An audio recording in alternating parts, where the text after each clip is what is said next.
Hello, my name is Carrie Chapman Catt. You might know me as a legendary feminist that fought for women's suffrage and world peace. Here is my story.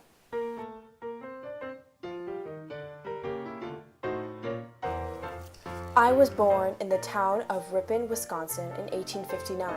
My family later moved to Iowa, where I spent most of my life after gold was discovered in the West.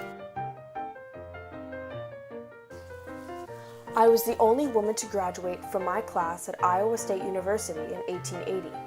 I then became a teacher and later the superintendent in the Mason City District of Iowa. This position was very uncommon for a woman.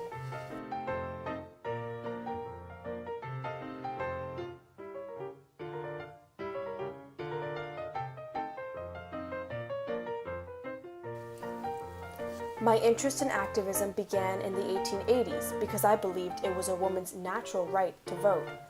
By 1885, I married my first husband, Leo Chapman, a newspaper editor that was interested in activism just like me. Soon after, however, he passed and I was left alone.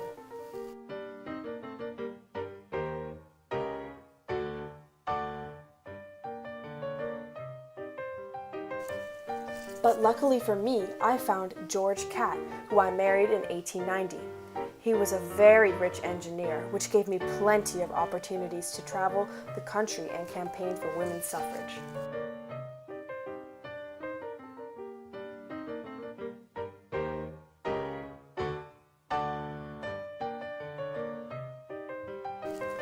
As a friend of Susan B. Anthony, I became the president of the National American Woman Suffrage Association from 1900 to 1904. I also founded the International Women's Suffrage Alliance in 1902 after noticing the global interest in women's rights.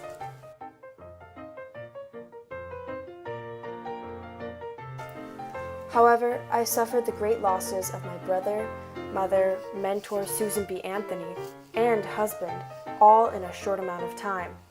I decided to travel around the world. I returned in 1915, however, and established the Women's Peace Party. By 1917, I helped New York women secure the vote. A little before 1920, I also formed the famous League of Women Voters.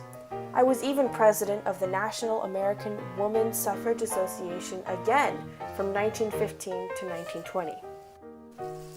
At the same time, I was butting heads with colleagues Alice Paul and Lucy Burns, who aimed for a more militant approach to the fight for women's suffrage and focused only on a constitutional amendment, unlike me, who focused also on women being in the workplace.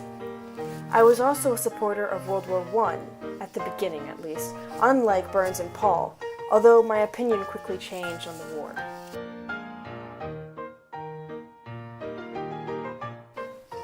I'm also known for my winning plan, a political strategy for campaigning for women's suffrage in different states.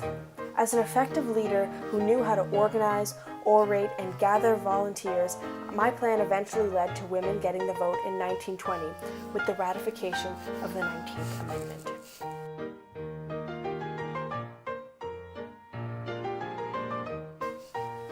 After getting the vote, I continued educating and empowering women through the League of Women Voters.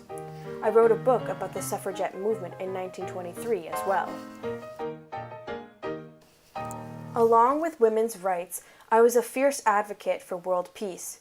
After World War I's horrific brutality, I founded the Committee on the Cause and Cure of War in 1925. Before World War II, with Hitler's growing power, I worked with German Jewish refugees and was even awarded the American Hebrew Medal in 1933. Sadly, I died in 1947 from a heart attack, but my legacy as a feminist and peace advocate lives on.